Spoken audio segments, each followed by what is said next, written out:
అమ్మ నీ పేరు ఏంట్రా? మలిక్ అండి. ఎందుకు వచ్చినావు మరి? ఇల్లులు వస్తాయని వచ్చినాం సార్. ఉన్నోళ్ళకే ఇస్తారు, లేనోళ్ళకి ఆయన వస్తేనే లేవండి రెడీ. వచ్చి ఉన్నోళ్ళకి ఉన్నాయా లేవా అని చూస్తలేడు. ఉన్నోళ్ళకే ఇచ్చిన 10 సార్లు ఇచ్చుకుంటూ కూర్చుండు. పేదోళ్ళు వస్తాయా అని చూస్తే ఎన్నిసార్లు 3 సార్లు వచ్చి అప్లై చేసినాం. వస్తే కూడా మేము ఇంటికి వస్తలేడు, చేస్తలేడు, ఏం చెకప్ కూడా చేయట్లేదు. ఉన్నోళ్ళకే ఇస్తున్నాడు. ఉన్నోళ్ళకి ఉన్నాయా లేవా, లేనోళ్ళకి కూడా చూసి ఇవ్వట్లేదు. దాన్ని 3 సార్లు అప్లై చేసినాం. నంబర్ ఇచ్చినాం, అన్ని ఇచ్చినాము. వస్తాం పోమ్మా 2 నెలలు టైం పడుతుంది అని చెప్తున్నాను.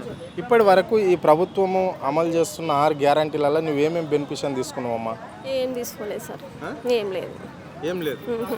మినిమం బస్ సౌకర్యం కూడా ఏం లేదు. మేము ఇంట్లోకి వెళ్ళి బయటికి వెళ్ళాం. మాకు 2 పాపలు ఉన్నారు. మేము ఇంట్లోకి వెళ్ళి బయటికి వెళ్ళాం. మరి ఎట్లుందమ్మా ఈ 11 నెలల పాలన? ఏం లేదు సార్, అంతా ఏం బాగాలేదు. రేవంత్ రెడ్డి ఉన్నోళ్ళకే ఇల్లులు ఇస్తుండే కానీ పేదోళ్ళకి చూసి కూడా అదేం లేవులేని. అంటే ఇది పేదల ప్రభుత్వం, పేదల గురించి ఎన్నుకోబడిన ప్రభుత్వం. మార్పు చేస్తున్నాము, మొత్తము పక్షాలన చేస్తున్నాము. ఎవరికి ఇబ్బంది ఉండకుండానే డైరెక్ట్గా మంత్రులు కావచ్చు, మేము కావచ్చు నేరుగా కలుస్తామని చెప్పారు. ఈరోజు ఆయన బర్త్డే, ఈరోజు ఉన్నాడు ఆయనలో ప్రజాభవన్లో. ప్రజాభవన్ పెట్టినప్పటికల్లా ఉంటా అని చెప్పిండు. ఉన్నాడా? ఏమో సార్, మేమైతే చూడలేదు. ఉండొచ్చు కానీ మేమైతే చూడలేదు కానీ అది ఉన్నోళ్ళు చూస్తలేడు. ఇల్లులు ఉన్నోళ్ళకే 10 సార్లు చూసి ఇస్తున్నాడు ఇల్లులు. లేనోళ్ళు ఎక్కడికి పోతారు సార్ మీరు? దాని 3 సార్లు అప్లై చేసినా కూడా రాలేవు ఇల్లులు. మళ్ళీ ఇప్పుడు అప్లై చేస్తే ఫోన్ చేసి 2 నెలలు టైం పడుతుంది అంటున్నాడు. దాని అమ్మ నువ్వెందుకు వచ్చినావు అమ్మా ఇక్కడ? ఈ ఇంట్లో కోసం వచ్చిన సార్. ఏం లేదు, తీసుకుంటారు పక్క పెట్టేస్తారు. రెస్పాన్స్ అయితే ఏమి ఇవ్వట్లేరు. వస్తాయి అని చెప్తారు, మెసేజ్లు వస్తాయని చెప్తారు. ఆ మెసేజ్లు కూడా వస్తాయో రావో కూడా గ్యారంటీ కూడా లేదు. మాకు రావాలనే కోరుకుంటున్నాం. ఇంతవరకు 3 సార్లు వచ్చినాం కానీ ఇంతవరకు ఏం రెస్పాండ్ లేదు. తీసుకుంటారు పక్క పెట్టేస్తారు. వస్తాయమ్మా, ఇప్పుడు వస్తాయమ్మా, మెసేజ్లు వస్తాయమ్మా అంటారు. ఏం లేదు. మాకు ప్రభుత్వం నుంచి ఇంతవరకు ఏదీ రాలేదు. ఇంత అంటే 6 గ్యారంటీలు అమలు చేశారు. కరెంటు బిల్లు కావచ్చు, గ్యాస్ సిలిండర్ కావచ్చు, లేకుంటే బస్ సౌకర్యం కానీ. మీకు 2500 ఇస్తా అని చెప్పింది కదా మహిళలకు. అది వచ్చింది. నేను అడిగితే ఇంకా స్కీమే రాలేదమ్మా అంటారు. 100 రోజులు అయిపోయింది కదా ప్రభుత్వం. 100 రోజులలోనే చేస్తాము అన్నారు కదా.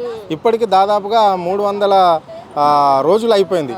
మరి ఎందుకు రాలేదని మీరు క్వశ్చన్ చేయలేరా అధికారులు? చేసినాము. అయితే ఇంకా స్కీమ్ వచ్చినప్పుడు మేము చెప్తాం, అమ్మ స్కీమ్ లేని మేమేం చేయలేము అని వాళ్ళు అంటారు. ఇప్పుడు మేము ఎవరిని అడుగుతాం? ఎవరిని అడగలేము. జస్ట్ అడిగేసినాము, వచ్చినాము జస్ట్.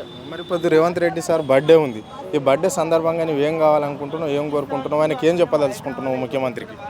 సార్ కోరుకునేది ఒకటే, మాకు పేదవాళ్ళకు ఇల్లులు ఇస్తే చాలు. ఇల్లు ఉంటే ఎక్కడైనా బతకగలుగుతాం. ఏ కష్టమైనా ఏసైనా బతకగలుగుతాం. ఇంటి 6 ఉంది ఇప్పుడు. మళ్ళీ ఇంటి కరెంటు బిల్లు, ఇంకా ఇంట్లో అవన్నీ ఖర్చు ఉంటూనే ఉంటుంది. కొంచెం ఇల్లు ఉంటేనన్నా ఏదో ఒక ఆసరు ఉంటుంది కదా అని మా ఉద్దేశం. అంటే గతంలో అప్లికేషన్ పెట్టుకున్నాం అన్న ఇల్లు గురించి? పెట్టుకున్నాము, ఇంకా రాలేదు. ఇంతకుముందుకు అప్లికేషన్ పెట్టినాము. వచ్చే మూమెంట్లో ఇప్పుడు రేవంత్ రెడ్డి సీఎం అయ్యే వల్ల ఆగిపోయింది మాది. అంటే మీకు గత ప్రభుత్వంలో ఆల్రెడీ వచ్చిండే ఇల్లు, కానీ ఈయన సీఎం కావడం వల్లనే ఆగిపోయింది. వచ్చేది ఉండే, మా అత్తమ్మకు వచ్చేది ఉండే, ఆగిపోయింది. ఇప్పుడు దాని గురించి కూడా మేము అప్లికేషన్ పెట్టడానికి వచ్చినాం. అప్లికేషన్ పెట్టడానికి వస్తే ఇక రెస్పాండ్ లేదు. వాళ్ళు తీసేసుకోరు, వస్తుందమ్మా అంటారు అంతే. ఇప్పుడు ఎన్నిసార్లు రావాలో, ఎన్నిసార్లు ఇట్లా అవుతుందో మాకు తెలియదు. ఇప్పుడు మళ్ళీ అప్లై పెట్టమంటారో ఏమో.